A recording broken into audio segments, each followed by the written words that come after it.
Thank you for coming tonight, everybody. Thanks for joining me. I'm Katrina. I am really excited about tonight's parent workshop because we have Sue Heinz here to talk to us about spelling. So I'm just going to hand it right over to her and look forward to learning from you, Sue. Well, thank you, and welcome to the people that are here and those that maybe will be listening later. That's fine too.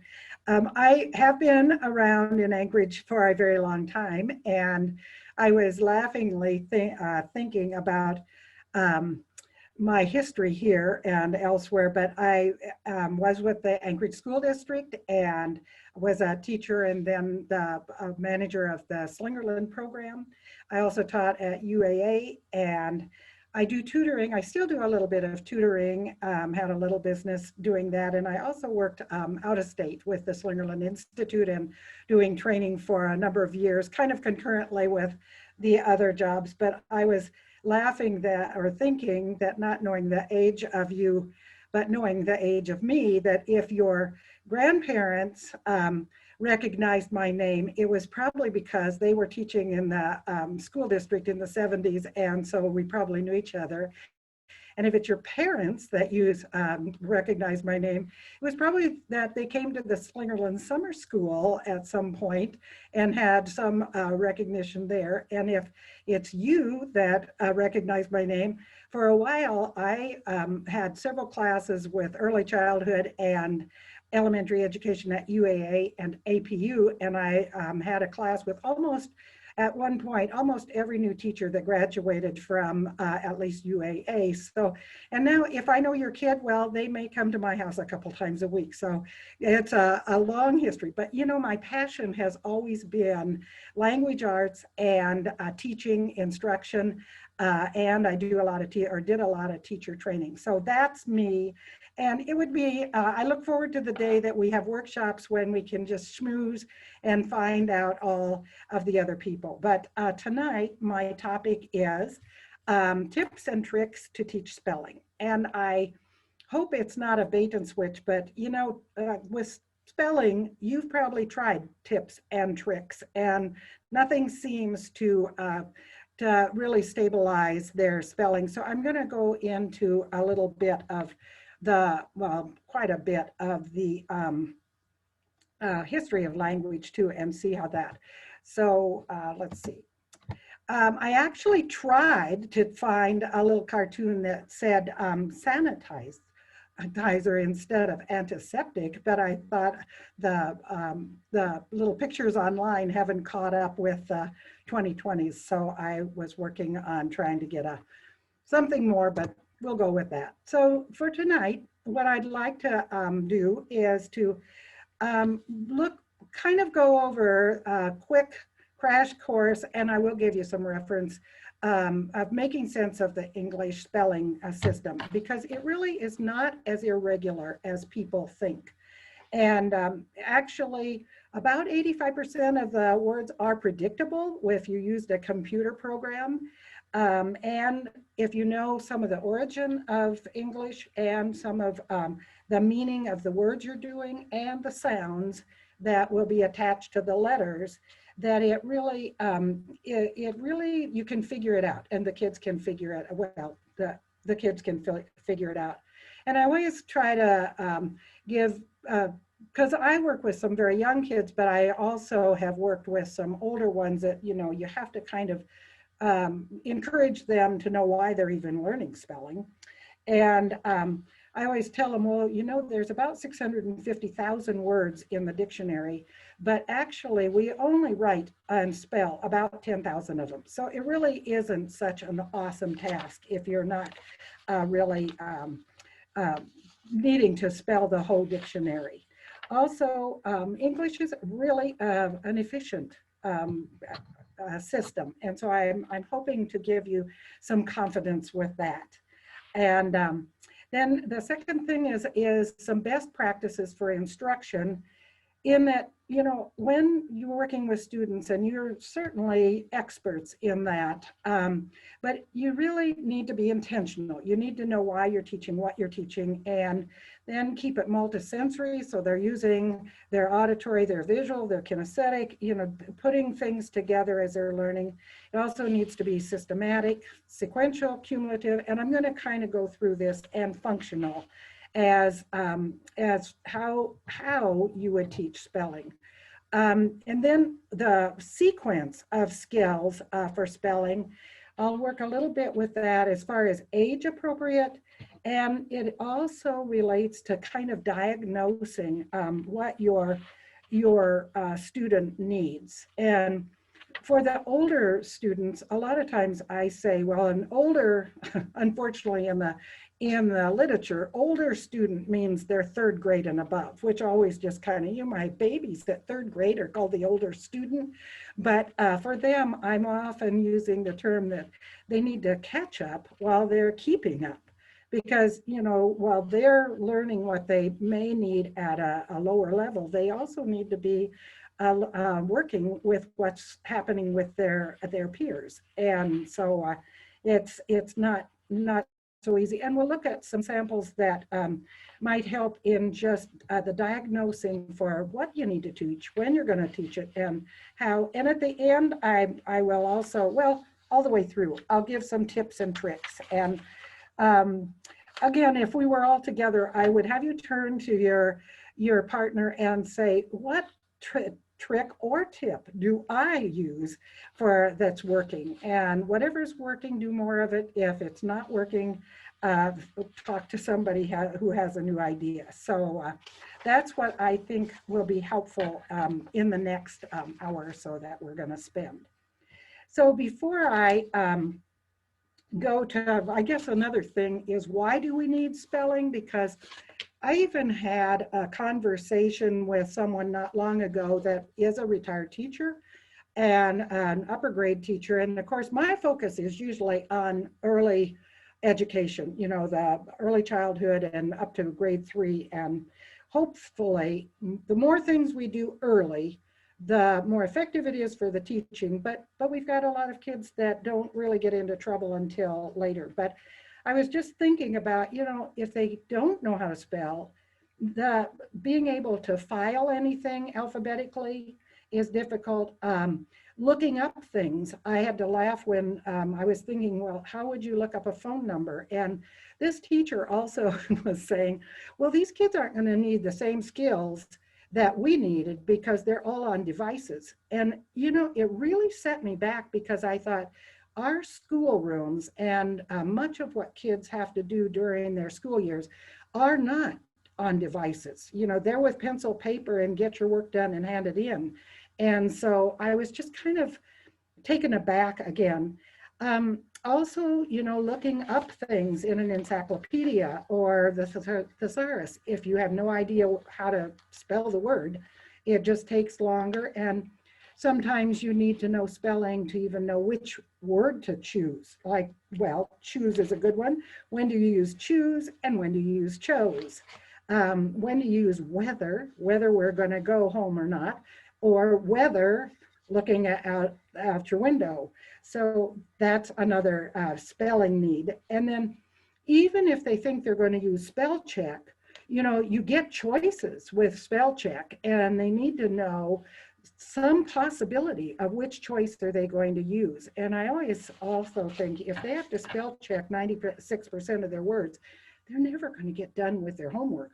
It's not going to happen. So again, I kind of work with the older students, having a feeling, do you want to spend all your time on homework, or do you want to have more time that you can do something of your own? Writing notes. We've all seen some notes on our counter that you're not sure what they say. Hopefully you didn't write them, but family, I have family also. And the games, Scrabble or Boggle, or and one thing I will say in the reading line, I'm amazed with, I've got 7 grandkids, so I kind of keep up. They go from age 9 to 22, so kind of keep up. But some of these games they play, they have to read a lot. That little roadmap, and there's a new one out that they have to keep reading the direction of what they're going to do. And I say, yay, yay, yay. So, there are reasons why to be able to spell. So sometimes, and with older kids, I don't know, I'm also thinking there's got to be a certain amount of motivation. If they don't care, and if they're in a situation that nobody really thinks it's a need to spell, then sometimes it's very hard to convince them that they should spell. But so I'm going to read something, and then I'm going to show you something. But this is a second grader. I would like for only me or the whole class to have an assignment to make a robot out of real electrical parts, but doesn't have to move. And I just think that's beautiful. And I do a lot of reading before I look at spelling but when you look at this, it breaks your heart. And one of the reasons that many students really resist writing, just to the point that they will misbehave so they don't have to, when they're reading and a mistake is made, it just goes into the air and they can reread and there's nothing there.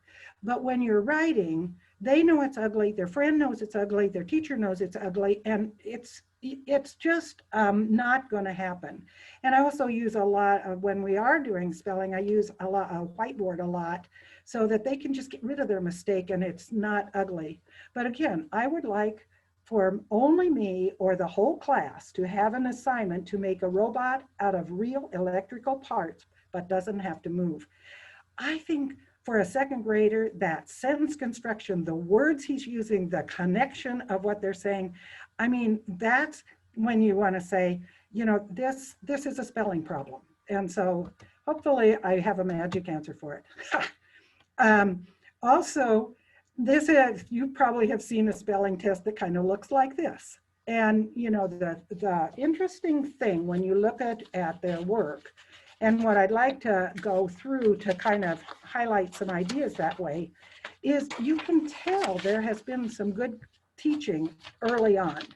I mean, flash, thump, wind, those are words that are first grade. They're very phonetic. He's got the short vowels, but very quickly, this is a fifth grader, very quickly, he's missing the phonograms. I also think it's interesting, and I think it might be that we don't teach spelling in the same way, but most poor spellers that I see, when they have a spelling test, they write across the page. And, it just seems normal to me that if you're going to make a list of words, that you would make a column. And so again, working with writing and just paper organization is kind of interesting. I would also say this student probably also has done spelling lists a lot, because look at those words: one, eat, ice, may.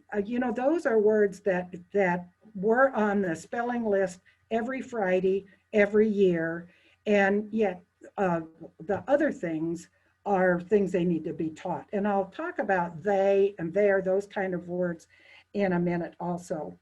But so now I'm going to read you another one before I show it to you. I also think that sometimes, people tell me that, well, we're just bad spellers. You've either got a bad speller or they can spell automatically. And, for me, being older, I read a tremendous amount when I was going through school. I still read a lot. But, I think I'm a visual speller in many ways, because if I will write down a word, I know if it's right or not when I look at it, because I've seen that word. But for so many of our kids, they have these high vocabularies and they've had experiences and they have a good storyline. They have never seen some of the words they want to use in print, because they have either been on audiobooks, they have been read to, all the things, they just haven't picked up spelling. So I always think before we say we're just a bad speller, I think maybe we should say that they just missed out on the instruction when they needed it. And when I work, well, I don't anymore, but I used to work with some adults, and I usually took it back to the end of second grade and third grade level, because that's kind of when, if you think about it, first and beginning second, teachers are intentional, they're direct, they're explicit, the kids do practice, And then about third grade, they assign, and the kids are supposed to just know how to do it. And they either have someone at home that's going to edit for them, or they have to just figure it out on their own. So I want to read the next one before I show it to you, because this one is a fourth grader. It might have been early fifth. It was a beautiful summer day in Virginia, and we were going chumming in the bay. It was great until I started getting queasy, but luckily my dad brought ginger ale. It was a long day, and little did we know we were drifting to the ocean. And then now he has a second paragraph, nicely indented. 10 minutes later, my dad was scrambling all over the boat. I could see storm clouds moving in our direction. My dad started up the engine and took off. One of the fishing rods was falling off, so I got to drive. And so again, reading that, and then you look at it, and almost always the letter formation, his is pretty good actually, but it was a beautiful summer day in Virginia, and we were going chumming in the bay. It was great until I started getting queasy. I can read this because I work with these students all the time, and you probably can read it because some of you work with these students all the time. But it was a long day, and little did, and that BD thing all of a sudden popped back in there. We were drifting toward the ocean. 10 minutes later, my dad was scrambling all over. I had to think about that word. And then I thought it was really interesting. I could see storm clouds, and he, changed it back to SEA, thinking of the ocean, sea, instead of SEE, which he could see the storm clouds. So, I mean, it isn't humorous when you're the teacher or you're the mom or dad, but for me, I chuckle. Also, look how good his paragraph stuff is, and his punctuation. He's using his 3 exclamation points. I mean, just so often we want to say, well, the teacher wasn't teaching anything, but I see that he got a lot of teaching before I started working with him. And I'm very open to say that I don't do magic stuff either. I always build on what they bring me. So it's, so anyway, that kind of gives you that sense. So when you think about the English language, it basically, the alphabet, there's 26 letters, 44 sounds, most people agree to, 6 syllables, and 3 spelling rules. That's it.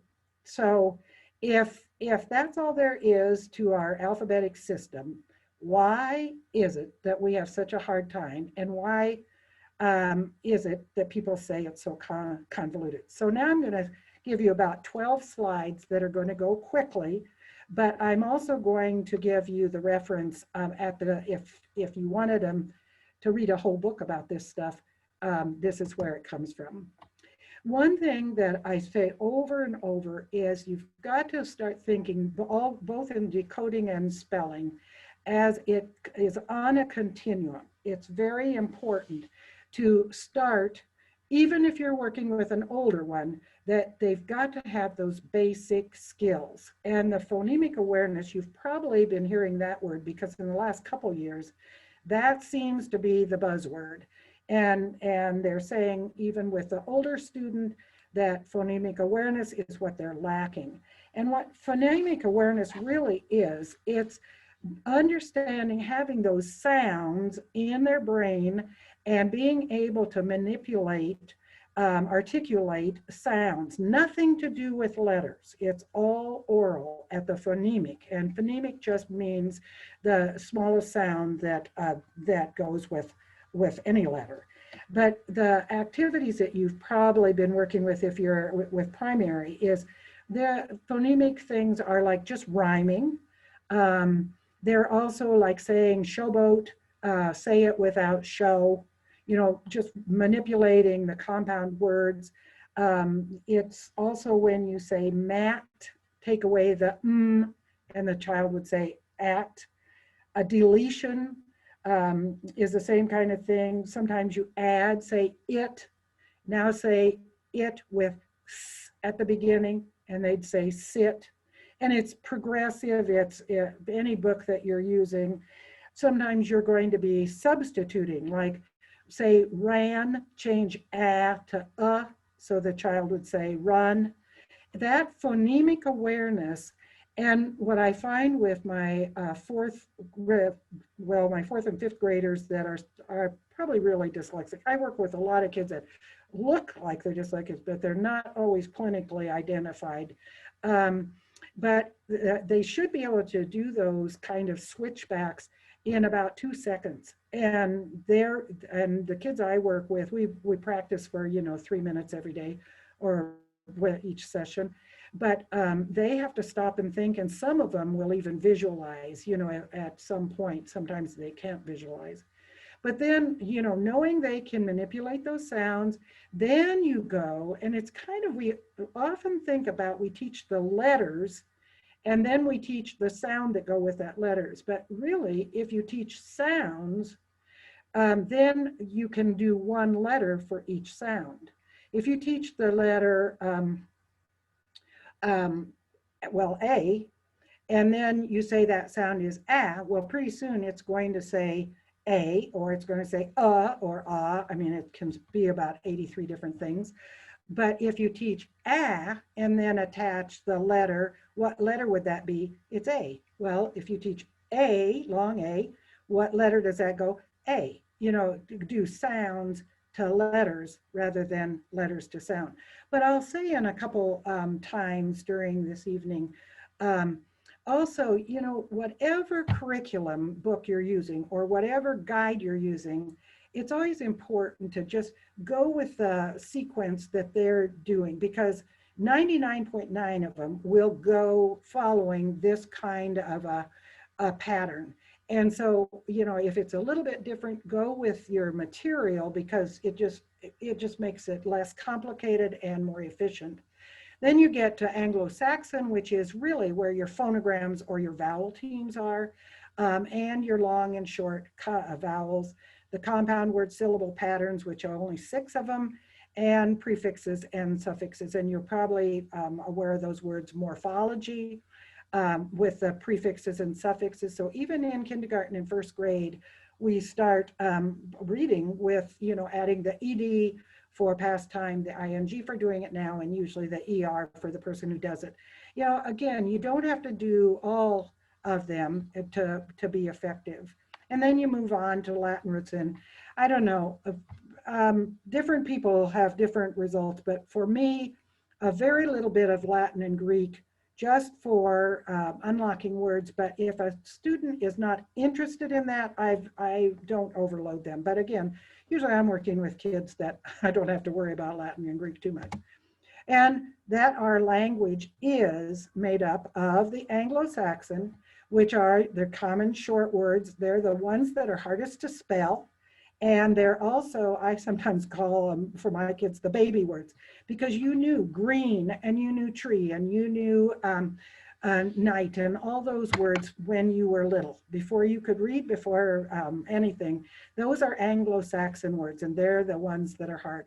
The Latin-based ones are just really prefixes and suffixes and roots that go together.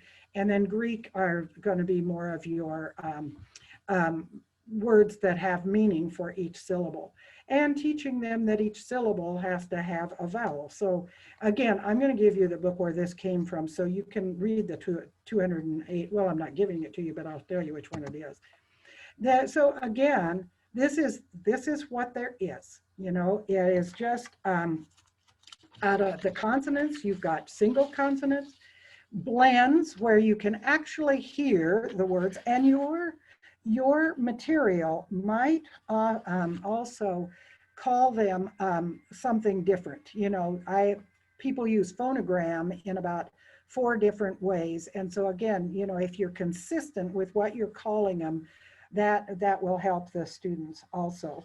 But you have blends where you can hear each, but you then have digraphs, and you notice a TCH and a DGE, which is also a trigraph. I had a student from, I probably shouldn't say from Chugach, but, and a known poor poor speller. And so we had been working on spelling and reading for quite a while. And so the teacher was telling me that they were working on their spelling word sort, and they had the DGE, and she was telling him that the D was silent. And my student popped up and said, "That's not a silent D, that's a trigraph." DGE says, and the teacher told me, because she was a friend, she said, every kid looked at him like, "How did you know that?" It was so unexpected. But DGE, TCH are used after a short vowel, and they're trigraphs. And down in your vowel ones, you even have the quadrigraphs, which some of your older students love, if 4 letters make the sound, but luckily we don't have too many of them. Also, usually your spelling level and your reading level is going to be pretty similar. At first grade reading level, they can spell almost every word that they can read. And especially if you're using phonetic readers, plus those 20 or so from kindergarten books that I'll talk to about sight words. But then later, they can usually read much better than they can spell, and especially if they can use context to do it. But again, that's a whole different workshop on decoding in that.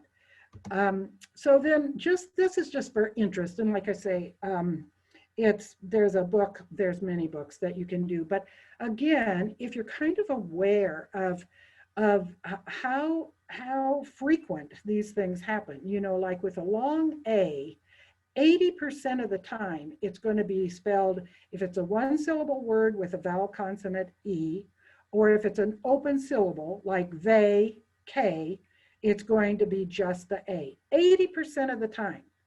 72% of the time you see with long E. So, some of our programs and some that I'm familiar with, we teach some that are so obscure and Orton Gillingham, which it's based on, they have like 250 word cards or letter cards that they learn all this stuff. But if you really think about, teach for where you get the biggest bang for your buck. But it's kind of interesting. And short vowels the same way. 100% of the time, a is going to be written as a. 100%. And then, of course, there's sometimes a dialect, and then there's some funny sounds with first graders if they don't have any teeth. They have some interesting things going on. 95% of the time, the ah is going to be with an O. So again, by realizing this and working with that, teach for the efficiency.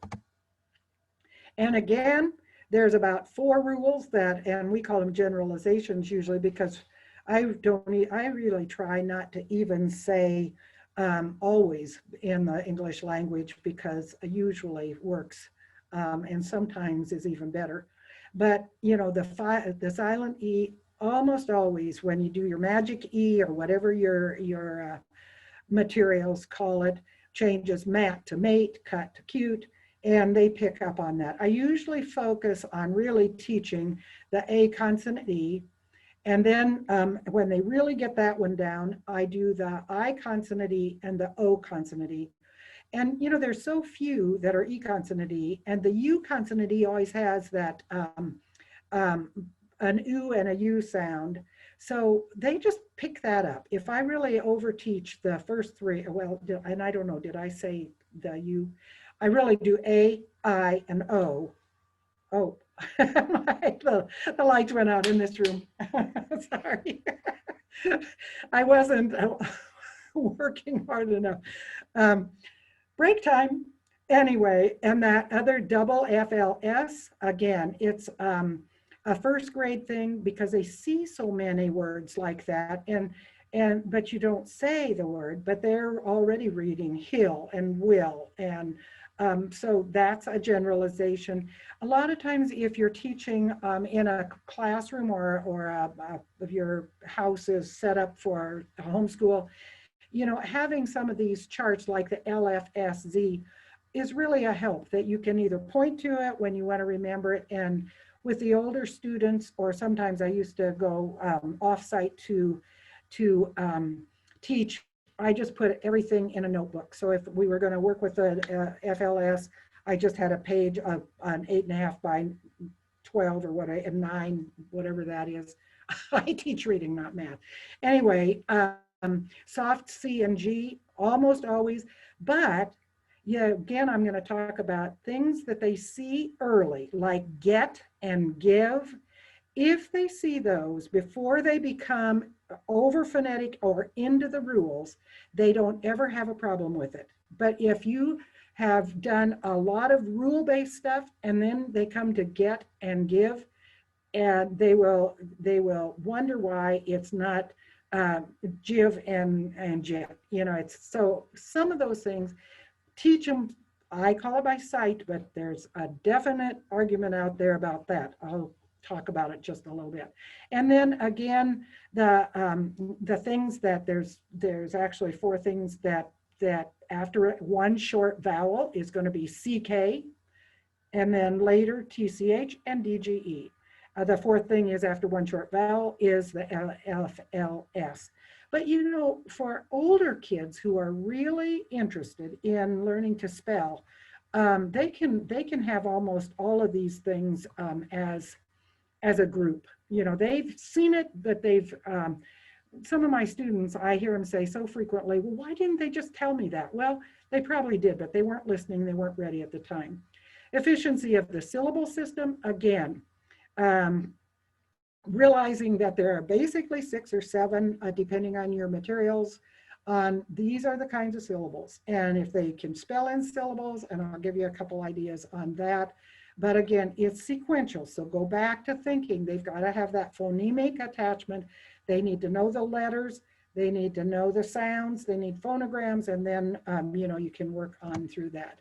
And there's only 4, basically, sometimes 5, ways that they divide syllables. And for reading, they usually do that sooner. But then for spelling, if they're used to either over pronouncing, like campus, and they know that every syllable they have to see a vowel, then they're going to know that, okay, campus, open, and they've got an open syllable there, short, with a long vowel, short. So, you know, again, the efficiency of knowing these and working with them step by step. And usually it's, for reading, there's, well, I'm thinking, usually it's about 3rd grade that they'll be reading some of these words sooner, but about 3rd grade, they can start really beginning to see how it goes together.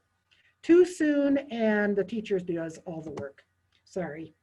Morpheme patterns, and again, that's just your suffixes and your prefixes. And remember that suffixes just tell something more about the word. Prefixes change the word. Like suffixes, like from jump to jumping, just tells that you're doing it now.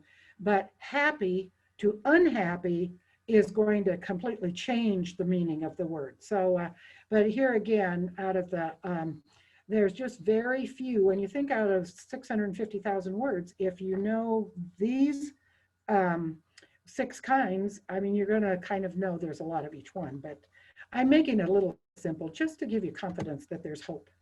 And then morphemes for this, compound words have to be 2 real words, but if you teach it too soon, sometimes, or too close together, kids get very confused with compound words and syllables. And then you add the word consonant and contraction, and they may never get those labels all sorted out. So again, working with your curriculum and use the real words as you work for it. And so then, you know, you can add and both prefixes and suffixes to some. Unhelpful, you've got a prefix and a suffix, so full of or not full of, or it's full of not helping things. And sometimes with kids that like to play with the language, having them look at those and say, okay, what would be something that is unhelpful? And they're very clever. You know, the students I work with, sometimes I say, you know, they're high cognitive and low skills. because they are so clever and they talk a good story and they have such good vocabularies and they just find humor in things that a lot of times kids their age don't think is so funny. And yet when then it's like when you go back and look at their writing, it's just sad. Again, common Anglo-Saxon suffixes through second grade, that's about all the suffixes that you need. Um, because they're just not going to run into words and they're not usually going to use those in their writing. Again, I'm always trying to think about what do they need for the writing they're doing at the level they are. And I have one of my students is Russian as first language, very first language. The whole family is only speaking mostly Russian. But so when I make any kind of a word list for him, I really work to get words that he knows. And that's true for spelling words too. If they don't have the word in their brain, that they don't even know a word, then trying to spell it is just too difficult. And then the last thing is there's 3 rules for adding when you have to do rule-based words. You know, one is, some people call it a 1-1-1 rule. When you, oh, that's the second one, double the final consonant if the suffix begins with a vowel. You drop the final E if you have a suffix beginning with a vowel, should have beginning with a vowel. And there's a third one, changing the final Y to I, but it changes the pattern. And so I usually do the first 2 and not. But again, that's about a 3rd grade reading skill. If they're reading about 3rd grade, then they're ready to really verbalize this, even though you'll address it usually in a little bit in 1st grade, a lot more in 2nd grade, and then they're ready to really figure it out. So all of those came from Marcia Henry's book, and easy to come by on Amazon, but you can, and it also, not only does it have all of those slides in it, and it's very easy to read, understand, but it also breaks it down kind of about what would be appropriate for a beginning reader before 1st grade, kind of what would you do with 1st graders, what would you do with 2nd, again, that your curriculum will guide some of that, but most curriculum is quite good if you use the curriculum as intended. And, you know, I had one young man, oh, good number, he's a medical doctor now, but he really wanted to learn to spell, and he came in junior high, and he was from Stellar High School or in Anchorage. And so he was just zipping through. I mean, he loved this stuff and wanted to know the reason. And so then he would be asking me the strangest questions, kind of more in depth. Well, I found out that he was going back from, he came like twice a week, and he was teaching this group of non-spellers at Stellar, and whatever he was doing, and they had this book, they were working on this, and they all went into, you know, high college degrees, and they're all somebody, I'm sure. But so it's that motivation and enthusiasm for breaking down the whole language that is so important. But I also did look through, Katrina told me that a lot of people would order this. And, you know, I kind of looked at this level, and I think a couple things. Almost everything I said would be in the teacher's guide as you work through systematically in this spelling series also. And I think most of them, your other one you mentioned was also as good, looked like it was even better for the primary spellers. But I think the thing that you want to remember is, and I'm guilty also, but if you use the teacher guide and guide the reason why they're practicing each one of those, that you will learn with them, and they'll learn the why things are that way. Too often, and like I say, I sometimes do it too, I use a workbook that does not, that I don't use a teacher guide, but I know the sequence, and you know, I don't always need the teacher guide because I really am teaching that sequence in a little different way. And so it all works out. But I would really say to think about that the English language can be efficient, it can be predictable, you can figure it out. And if you have a good curriculum, which looks like these, and there's a lot of them out there, the Scholastic and things, but I would say use the teacher guide as you do it. And often I think if you pick one and just stay with it, that's another thing that too often we jump around, we go from one workshop to another, and then we try the tips and tricks. After I agreed to have that title, I thought, I don't even believe in tips and tricks. They never work.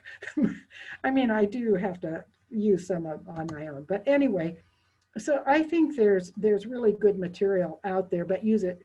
Find out, and we're going to talk a little bit more about looking at where do you start to teach them, and then do it systematically, intentionally, those words we use, multisensorily, and I think you'll find a better degree of help. And spelling isn't easy for everybody, but sometimes going back and filling the gaps is important.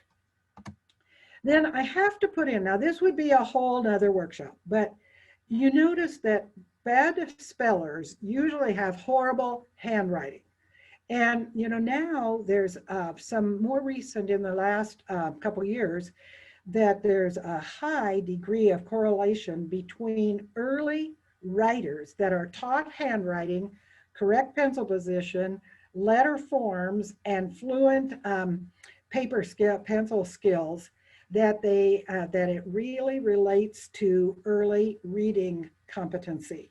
And so it's really kind of interesting because a lot of our kids are not getting the fine motor, other than if you call, the game thumbs fine motor, but that is huge. And handwriting for good spelling has got to be automatic, it has to be fluent, and it has to be functional. And so again, I have seen kids trying to write the word jam, J-A-M, looking up at the board to see which way the J goes.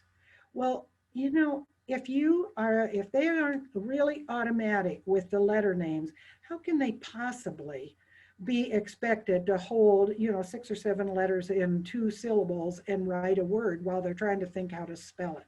So that handwriting, fluent, automatic for just the letters, and then make it functional. And so I just had to put that in, but like I say, that's a whole another workshop. I'm not selling.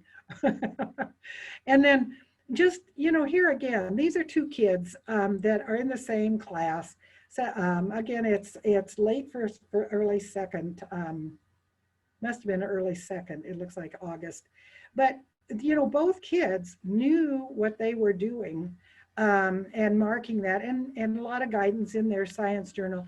But you can just see the difference, and some difference will be often boys and girls. Some difference will also be developmental skills. And I think when Megan was doing the creative writing workshop, which is recorded in your wherever your magic is with Katrina, she did such a marvelous job about talking about development and almost what from the basic spelling going to her kindergarten ideas. I mean, it's you always want to remember the student also, but it's just so obvious how they do it. And so I often use this, that instruction is the #1 factor to make a difference in children's learning.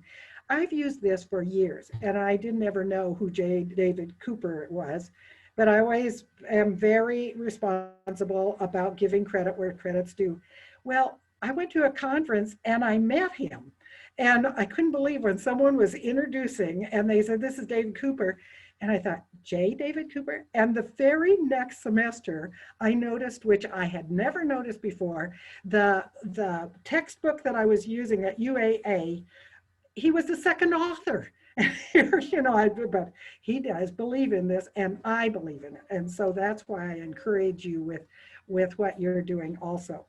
But when we think about instruction, these are just important words. Intentional, because you really need to plan, and I think homeschool uh, teachers really do sometimes a better job, because you know where your kids have missed, you fill gaps. And you know, the classroom teacher, they not only take on some of the latest, whether it's whole language or whatever, but they've also got 25 kids. And sometimes the very verbal kids and those that look like they are doing fine aren't doing fine. But it just, I always want to support the classroom teacher. I just think it's probably amazing that they get as much done as they do rather than what they don't do. But you have such an advantage.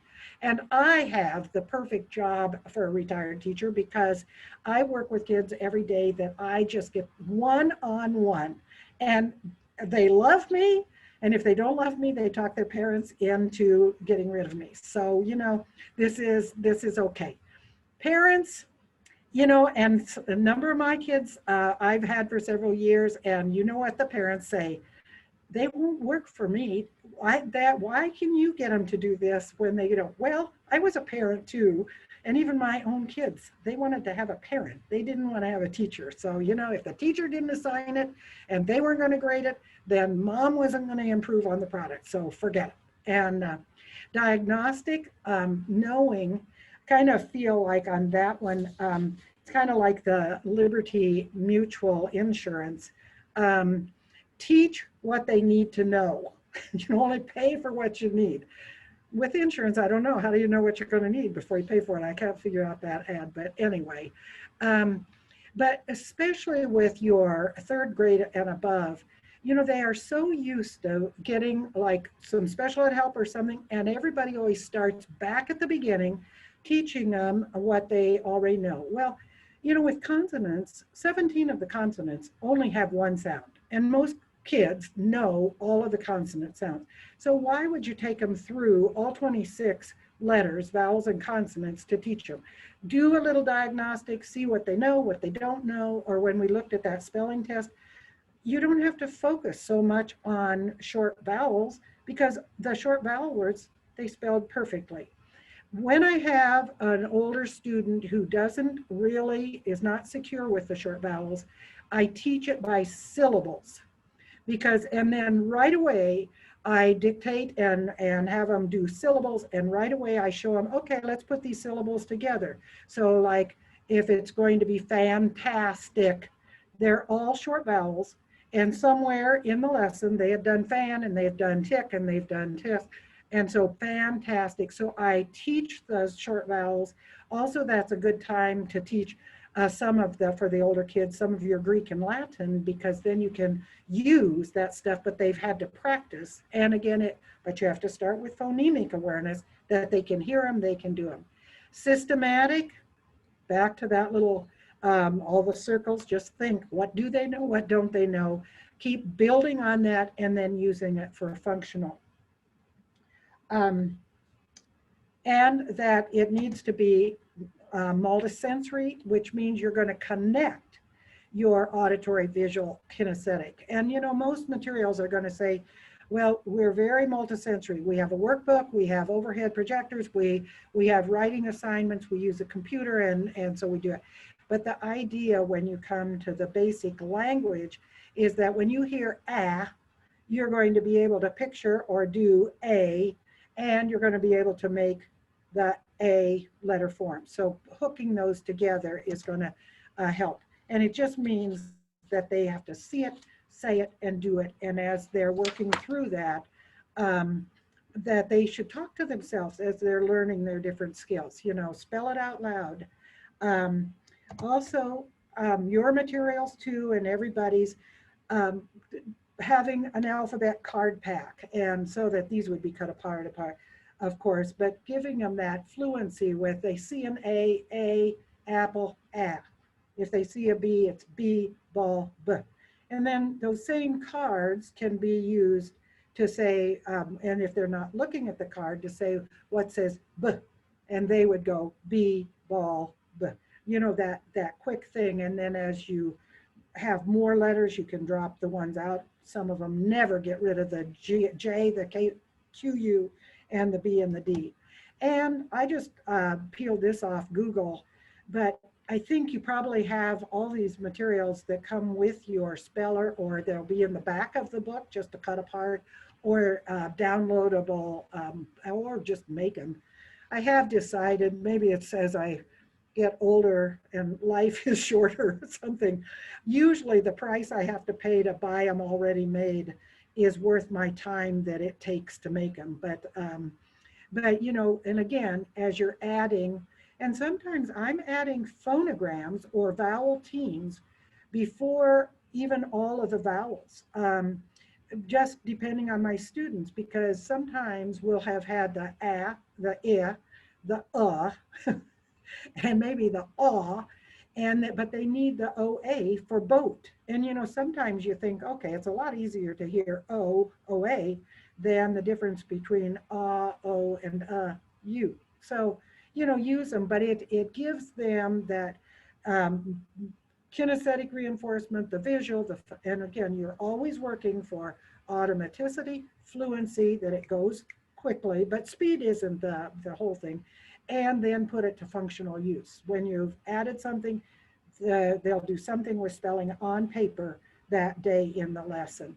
And you don't need 20 words. I have my kids laugh because I would usually use the magic number 6.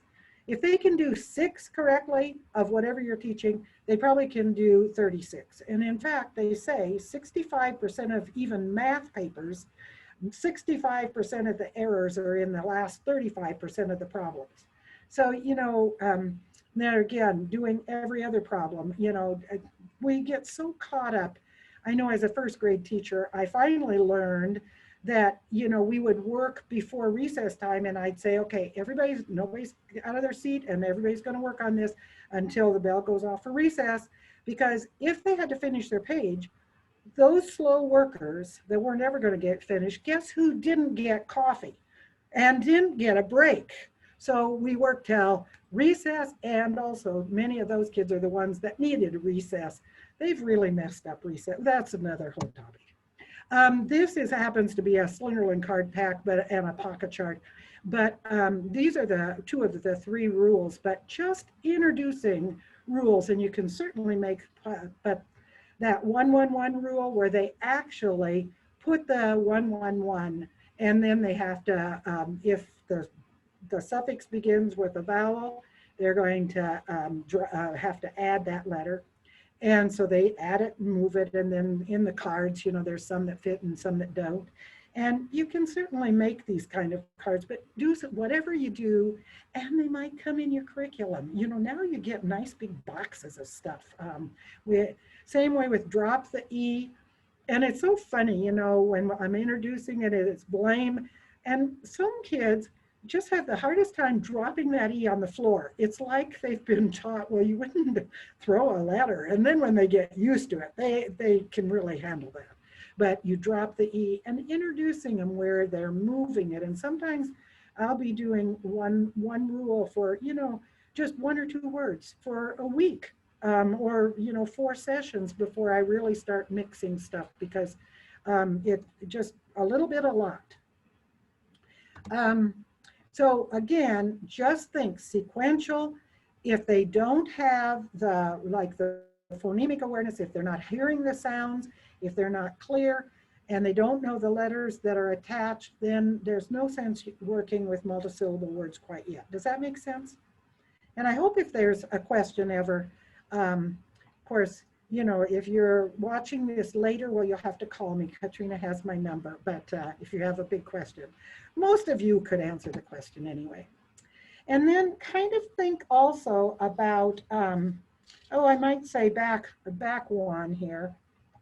On this one also, when you're writing, think about sounds go to letters, letters go to words, words go to phrases, phrases go to sentences, and sentences go to paragraphs. And as you're working with them, that builds. as they're developing what they're doing for functional writing. The other thing I do a lot of is with the younger or the struggler writer, very often I'll have them write one sentence, and then I do what's called an oral paragraph. And so they'll have written a sentence like, we're going to Big Lake for the summer, for a summer trip. And then I'd say, if, and they would write that because we would have worked with those kind of words and stuff. And then I'd say, if you were going to write 3 sentences about that, I'm not going to have you write because, you know, of course, their eyes fly open. What would your next sentence be? And so then they would orally make a next sentence because you're patterning their brain for 3 sentences or more, but even before they're able, within a reasonable time, to write that much. And so then I'd say, and what's another one? And later I might say, okay, we need a transition sentence.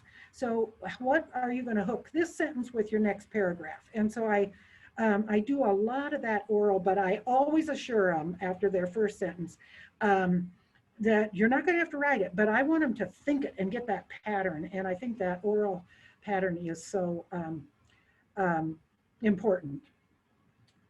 So I just actually, you know, that I know we're now at kind of an hour, so I hope this isn't too.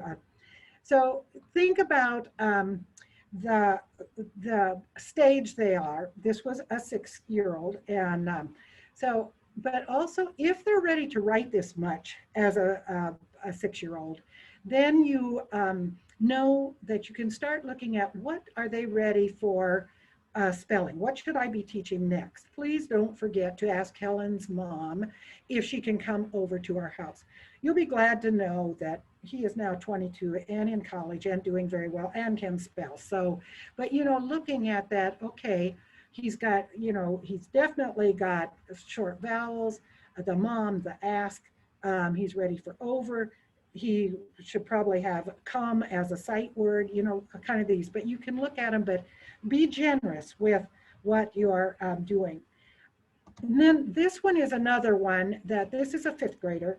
And again, when I talked about diagnostic, when you look at your students, and I'm very open about, you know, when I'm trying to get them to just write a quick summary of something they read, I don't correct much. Because what I do is then I look at their writing and then I make my my plan for my lessons going forward on what they need. And the easiest way, like here, beavers build build their dam out of sticks, mud, and leaves. The beavers build this dam to block the river and make a pond. Then they build, and you notice build didn't even spell it the same way, which is kind of a lodge in the middle of this pond. At the bottom of the lodge is a hole so that the beaver can get in and out. So, you know, just make some columns and put in there, okay, do they know words that are phonetic and short vowels? Do they know sight words which are non-phonetic that they just need to learn? Do they know 2-syllable, like bottom, you know, and what are you going to do with this? Why is can, K-A-N, at this place? And yet you can tell that intelligence is there. This is a summary of something he read. And so, you know, starting to say, okay, what can we work on this week? Well, let's work on the short vowels and get that cleaned out. Then put those short vowels into vowel 2-syllable words, both with, and really use word lists, because when you start thinking of words that might fit a pattern, you will be up all night and you will give up on teaching spelling. I mean, you can find words, although you start finding, life is interesting around here. You can also, when you start analyzing, you find that some of the word lists have some very bad words, not inappropriate, but words that don't fit the right or the way we say them. So I keep crossing out words. I try to make anything I'm teaching a very clear example, because there's something called negative transfer, that if you have examples and non-examples, they're confused forever. But does that, I hope that kind of, and again, almost every one of these things could be another short workshop at some time. Just diagnosing your own child's spelling patterns would be a great way to be each person be looking at their own work of their own child and working through together, even if it's on Zoom, on analyzing their sequential way of teaching. I mean, there's so many things, but be gentle with yourself too. You are all doing mostly what you should be doing, and it's we always blame the mom, but that's not going to be. The other thing I use well, not in this kind of a paper, there's too much, but as we get a little better, when they're writing for me, I tell them, if your brain said, I'm not sure this word is spelled right, I just have them underline it, because I said, you want to keep your idea going. And I would never count something wrong, because if you have time, you could go back and check those underlined words. But if you don't mark them, it's going to take you forever to find them. And then I usually tell the older ones, and if you're rich enough and have enough power, you can get someone to edit it, but it's costly. And then they look at me like, oh, but giving them the tools that, okay, because truthfully, we do use editors and they do cost. When you're doing things, these are called those Elkonin boxes that have been around forever. This would be oral. Like, you're not spelling these words or anything, but if you hear two sounds, like it, what are your sounds? Just pointing to it. But using that kinesthetic 4 sounds like frog, og, how many? They're not putting letters with it at this time. This would be that phonemic awareness, but it's kinesthetic, it's step by step. And then when you get to the letters, you see how that just keeps building. Ing. The ng is a little problem for me, but adding that, and he's marking the sounds. If you have anything to do with Lindenwood Bell or those systems, they're all built off the same thing. And then as they're getting into more where they can even write a word, or they could move a tile if they had those, putting them in. But you kind of see how this progresses as you're doing it. These are tips and tricks. And what do you know? Can't figure this one out. And so I have to say, right now there's this huge argument about sight words. I always thought and used sight words as those non-phonetic, need to learn words that you just have to learn. But now in the literature and how they're arguing about it, educators find more stuff to argue about, that any word that you can look at and just immediate, that would be a sight word. If you could just look at the word yacht and yacht because you've been to French Riviera and you just know yacht, well, that would be a sight word. You just know it. For some of us, it'd be a non-phonetic. But I also think that with these sight words, if you go back to the kindergarten material and those words like they, was, the, give, get, those, there's about 20 of them that most kindergarten curriculum things have. If they learn those, just because they have learned them by sight, you use flashcards, you have them write it down, you have them spell it in the air. If they've learned those early, they never have a problem with them. But when they get to the over phonetic, the end of first grade, they will be spelling was, W-U-Z, for the rest of their life. So I really am a proponent of taking those. And I also suggest, again, having a red flag chart or a sight word chart somewhere that either in the notebook or on your wall, where they can look at those words, come, talk, those, and you encourage them to look up there every time they are going to write it. And I'll often point to it because every time they spell it right, it patterns in their brain. So the sight words, I think, do it early and do it well, and you won't have as many problems. So this is another thing that's very beneficial when they start spelling I don't know if this is a trick or a tip, but they just like for, if I would say catnip, so they write they make their lines for their syllable, then they've decided, okay, cat, and they put the A under there because then they don't forget it. Nip, I.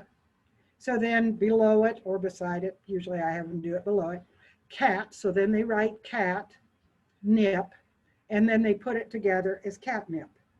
And so once, they really don't like to do this very much, but so when I give them a spelling list, then the only ones they have to do this on are the ones they make a mistake on.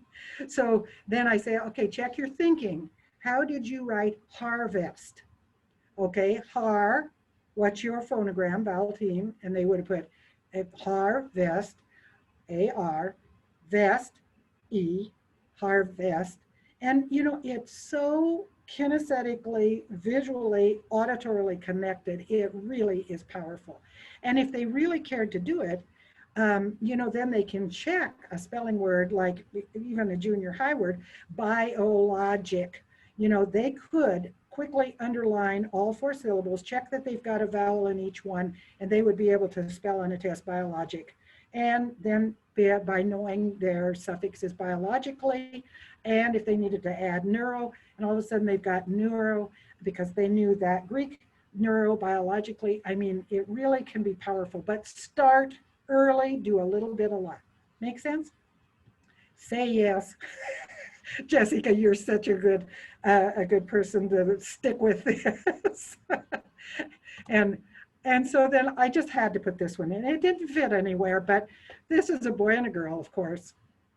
And again, the reason I kind of put this in is because I wanted to say, I don't believe in ever grading handwriting, looking at what the stage is that they're at, but we're not for perfection. And there is a big difference usually between boys and girls. Although my little Russian student, you would not know a teacher doesn't print his spelling list when he's working. He is. But I just love this. The little girl, and they've often, of course, they've been talking about this. When I'm 100, it will be hard to move. First, I'll break a bone. Next, wear a very puffy dress. Finally, I will say, please hold the door for me. I think it will be nice when I'm 100. But now this other little guy, and let's see, I'm covering up part of it, so I'm going to have you think about okay. First, I will probably still ride a bike.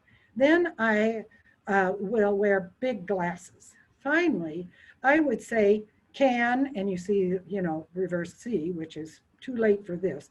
You hold the door for me, but when I'm 100, it will be fun to be me. but I hope you can kind of see how you can look at what they're doing well and what they need to be taught. When you see that probably with that capital B, there's probably still confusion with the B and D. And that's something that teaching handwriting will help. But then when they get under duress, even big kids will make a reversal when they're under stress. So it's just really, the more you look at it, the more I hope you see that the efficiency of looking at what kind of mistakes, what do they know, give credit to yourself or whoever their teachers have been, give credit to that when speaking and understanding is a phenomenal part of language, but spelling, writing, and reading have to be taught. And so, these kids that have such a good vocabulary and they're so clever and they're so wonderful, and then they start having trouble when they have to write it down, spell it right, and read efficiently, that then that something's going on. So if there was a little bit different makeup of this, I would say, are there any questions? And are there any questions? Otherwise, I could give you about, if I can find the sheet that I wrote them on. I do have, do you want about 8 tips and tricks? Is that a yes? Okay, first, I would say make sure the kids can read the words before they're trying to spell them. Because sometimes they have a word list. Oh, and using a traditional word book or spelling list is okay. But that means a few weeks ahead of time, flip over to the word list and see, do they know the words? Because they can't spell words if they don't know that word. And so you can either, depending on grade level and and what you're needing to achieve, you can mark the words you want to highlight when you go back to spelling because they know those words. And it's really, and again, I say with my Russian student, I work so hard on trying, I don't always, um, get words that he is speaking in English. Because, you know, if I'm just giving him a word to spell, and he's a great phonetic speller, but focus that they can read the words. Often if they rap or sing, the words for spelling even, you know, and big kids sometimes don't want to sing, but you know, WEIGHT and whatever is sometimes very helpful for those weird words. Practice patterns, looking at the pattern. When they look at their words, I often use a highlighter and they just will highlight what's the hard part of the word. Like this word straight, STRAIGHT. Okay, I've got to focus on AIGHT or the AI. Or my little guy, he says the word said for said in his language. Well, when he spells it, he highlights the AI because he wants to say said, but it's really said. So if I say said, he spells SED. So, you know, highlighting that. For if they know cursive, and really, we did a little research project with whether kids were better spellers in cursive or in manuscript writing. And it didn't really make any significant difference except that the better writers were better spellers. Back to that handwriting statement. But what I have found is when they are practicing their spelling words, and I don't believe in writing them 10 times anywhere. What we usually do is write once and then trace over that one because then they're not just dropping letters or anything. But having them, if they're learning cursive and they like cursive, if they practice their spelling words in cursive, they have to think about it a little more. And it really is effective for if they're doing a spelling test. Also, they say if on the computer, if they've learned touch typing, if they practice word spelling on by patterning, if they're just hunt and peck, it doesn't seem to work as well. But if they're actually patterning where their fingers are going, they will improve their spelling. So it's kind of interesting if they like to do that.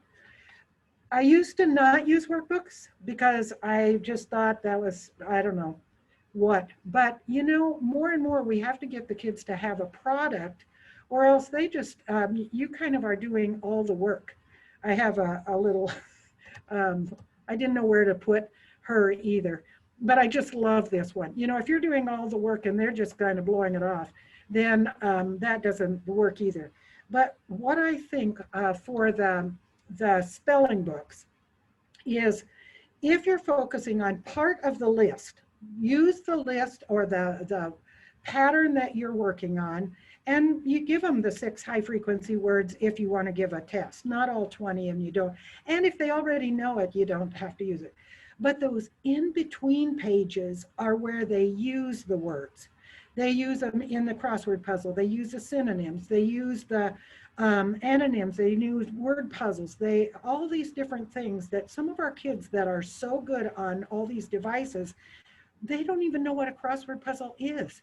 And you know, that's where you're doing word building. And every time they're doing those exercises, and you know, frankly, I'm beginning to think even in tutoring, sometimes I just need a break. And if they are doing one, I mean, I don't get up and go anywhere, but just a thought break. But if I have them do one section, it doesn't take them very long. And whatever I've taught, they then have a little bit of a writing thing. I have a breather. and they're doing it, and it's putting it to functional use. So I think there is, if you're using those spelling books that have that whole paragraph that they're supposed to edit, well, I don't know. My kids don't do that, but I tell them when we start out, I just say, can you find any mistakes in that paragraph? And we start graphing, how many mistakes did you find? So maybe they found 3. Good for this week. And 12 weeks later, they're finding a lot because they've done it. Or I'll have them just do 1 sentence. But the kids that have trouble with spelling, that is a nightmare of a task. So I just, I again, keep it fun, keep it interesting, and keep it, when it's sequential and you do a little bit every day, it's manageable. I talked about my magic 6. If they can do 6 right, you don't have to do 26. Oh, and number 7 was the editing thing. And number 8, be consistent. Recycle what works for you. I know you have ideas too. Review and repetition is good. Build it, repeat, watch for what kind of errors they're making, and just not make it a big deal. Perfection isn't it, but hopefully with this, it will improve their spelling over time because you'll have more confidence in what you're teaching. And that's all I have to say. So we have a couple of curriculum questions. Oh, So the first one is if you have any suggestions for books for Greek and Latin roots. probably the unlocking one that is Marcia Henry is probably one of the easiest ones, and it goes right along with it. And if you're actually using them, it's just unlocking literacy, effective decoding and spelling instruction. And there's lists of words at the back, and it really is a good one. She also, if it's an older student, she also is the author of a book called Words, and it's like a workbook.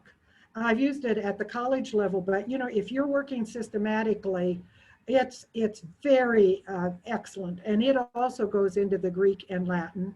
Another workbook type that I use a lot with syllables, and it goes into that, is it's SLD, which that's the letters, but it's solving language disabilities or difficulties. And it's by, I'm sure it's by Steers, Steers. And it's like a $12 workbook or something, but it's, and if that isn't quite right and anyone has trouble with that, ask me. I mean, I use it all the time, but it's a good one with the syllables, that it starts with letters, but it also goes into the Greek and Latin and some of that stuff. Does that help? And also there's a card game that I've played with my kids called Rummy Roots. Oh, And it's Greek and Latin roots. So you might want to look up that card game. And honestly, you can Google it or look it up on Amazon. Just look for Greek and Latin root workbooks. There are actually quite a few out there. yeah. And, yeah. So my degree is in Latin, but high school. But if you want more specifics on that, you can always send me a note, and I can tell you the ones that we've loved. I was going to say too, if I'm getting rid of a lot of books, which I should put a plug in here also. I'm getting rid of lots of books, but if you're having trouble, I probably can take some things off my shelf or look up some better. I love this one because it's so readable, and it's kind of broken down in each section, and it's palatable. But what I was going to say is I volunteer at the library. I'm on the library board, and we hopefully eventually we're going to have a book sale again. And I have been, my section is education. I have been sorting books that I think would be very good for homeschool parents. And so I'm making a whole section for, some of the older books are really, really good stuff. On workbooks, there's a ton of stuff that current teachers don't really buy stuff because they just have such an overload of the curriculum they have to use and need to use and can use. There's just why reinvent the wheel. But so when that comes along, also, can I be political and say vote for bond number 2? If you're voting, just because we finally separated that, got it separated. We were always with parks and recs and everything, and it's always so big. But this time, Proposition 2 is only for the senior centers in Anchorage and Chugiak Eagle River and the Lusac Library. It's very specific. So I don't know. You can delete this if I shouldn't have said political. Well, I will suggest one more thing, and it's just to teach your kids straight up Latin and Greek. And a Right. company that has phenomenal resources for teaching your like third, fourth, and fifth graders Latin and Greek is Memoria Press. Memoria Press has some religious material, but most of their material is just amazing. And they even have Greek and Latin that you can start with your kids as young as like second and third grade. So that's another just phenomenal resource if you're looking for adding Greek and Latin roots. 2 of my grandkids are in Kenai in the charter school. And it's very interesting because one of them started as a kindergartner and they have Latin all the time. His spelling and his reading is amazing. And the other one started as a 4th grader. And there's a definite difference in, because the more we can do early, as long as we don't push, you know, too often people are just so happy about doing what looks smart or hard or something, and they forget that if they can't sound out the words and be functional writers, yeah, but Greek and Latin, and it's really important for as they get into high school, just being able to kind of guess what the word means, just because they know the Latin and some of the Greek roots. Yeah, thanks. Well, we have one more question, and it's if you have any suggestions for a good spelling curriculum for the kindergarten and first, second grade levels. Well, and I didn't look thoroughly at your book, but how do they feel about the one you mentioned that people were using? Otherwise, of course, you know, I'm based in Slingerland, but it takes teacher training. They don't have real student materials, but um, I think any of them, if you use the teacher guide, well, I don't know if any, but I think the mistake when we went to whole language and they decided they would just teach a few spelling words that went with the story they were reading, they really missed the whole structure of the language of how to build to those words that they were supposed to be spelling. But I'd be glad to look further at what you have available as sample copies, or, you know, also if there's a way at some point, I mean, it doesn't have to be this kind of a format, but just sitting down with some people and kind of giving a teacher talk to how to use the spelling curriculum that you're using, you know, some kind of a workshop that way too. Does that answer it at all? I can give what I like. I mean, I'm a homeschooling mom, and so I can just talk to you like a homeschooling mom for a minute and tell you that All About Spelling is really phenomenal. But it's also pretty intense. There's lots of pieces and parts and teaching.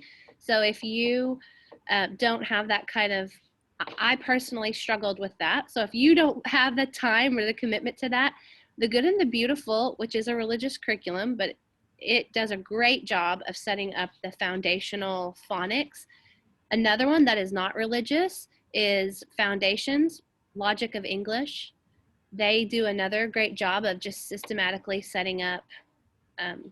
But you know, you can always ask your sponsor teacher. They might have different opinions than I do. Those are just my opinions. Things I've used with my kids.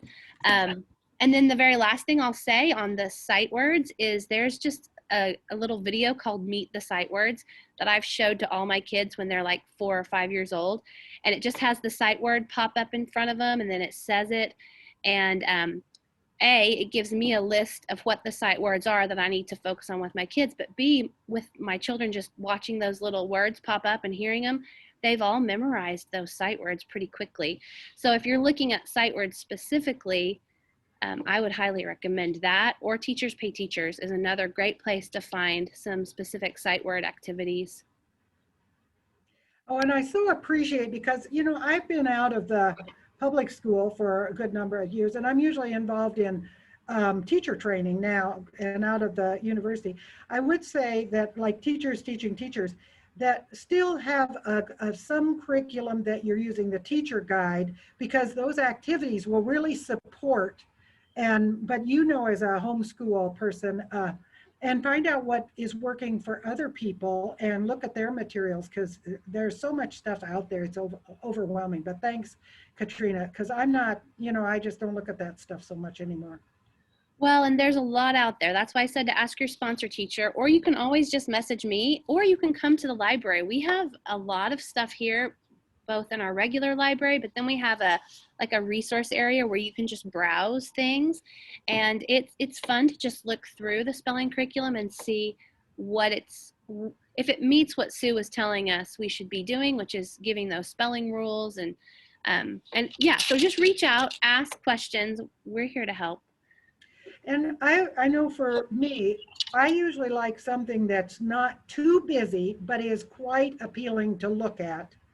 And for my students, that like Explode the Code and some of those are very, very good for some students. But when every page is the same format, I have some kids that just hate that. They would, but yet being sequential and systematic and all of that. So that I think you have to kind of, I guess in some ways, if it appeals to you and if it makes sense, but some things are way too busy for me. When it's just all over in color and 16 different things, I have to be a little bit clear. But if there's no color at all, then, and why teachers ever just Xerox off things when you can buy a book cheaper than you can buy a Xerox cartridge is, but yeah, come to your sponsor teacher, come to Katrina, but I'm always I have an opinion on everything, but you never have to take my word for it, but I'm always willing to help. Well, thank you for sharing all of this with us. It was very helpful, even just to break down the spelling into a much simpler form, because it gets a little overwhelming. So thank you for taking some time to teach us about the brain and spelling. It was so nice to have you, Sue. Thank you. Thank you very much.